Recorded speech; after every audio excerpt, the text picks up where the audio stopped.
Things were all smiles for tech leaders attending President Trump's inauguration, including Elon Musk. But in the last 36 hours or so, Musk has caused friction for the new administration. He got into a spat on X with OpenAI's Sam Altman over the White House's new Stargate AI project. Hours before that, Altman had appeared at the White House with Trump as he announced the Stargate plans. Joining us right now to talk about this and Musk and other billionaires' impact on the government is Elon Musk author Walter Isaacson. Of course, he's also a professor at Tulane University.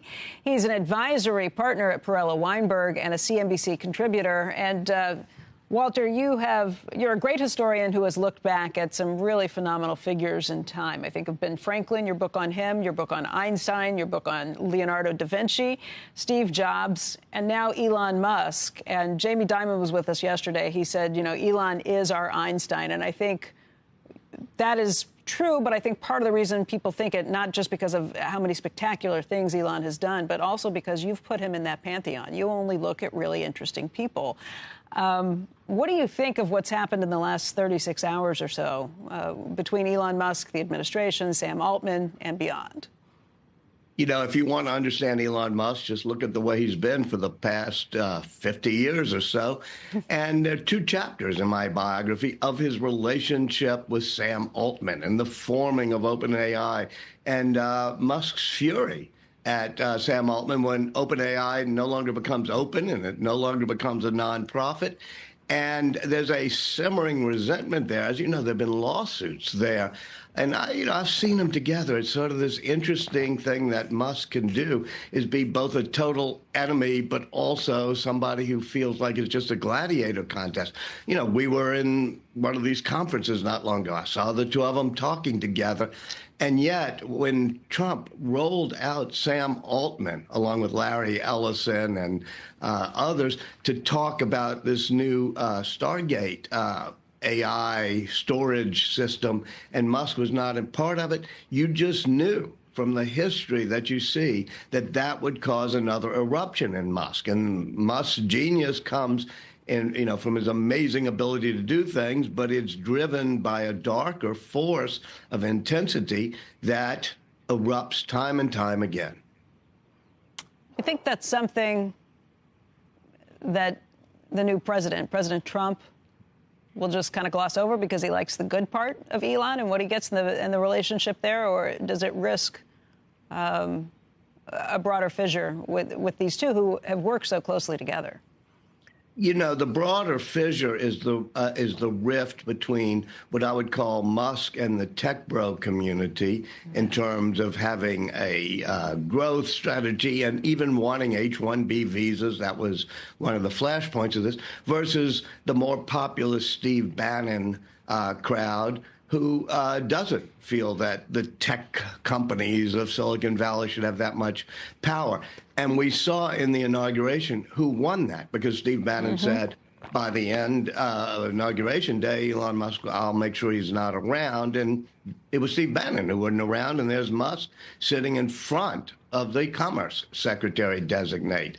And so that's the big one. The rupture, as I've shown in the chapters in the book that involve AI and its development, come from Musk's passion to create safe AI and robotics and his rivalry with Altman. But there's not a philosophical, at least a major philosophical dispute.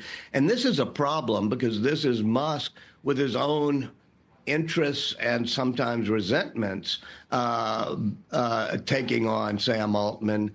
And that's going to have to be resolved by Trump. I think Andrew has a question, too. Andrew. Hey, Walter. Hey, it's great to see you. One of the things that I Hey, by the way, let me just say, you're such a Nadella answer that you got, was it yesterday, about I got the money to do this, even if Elon Musk said there's the money. That was a classic interview. Thanks. Thank you, Walter.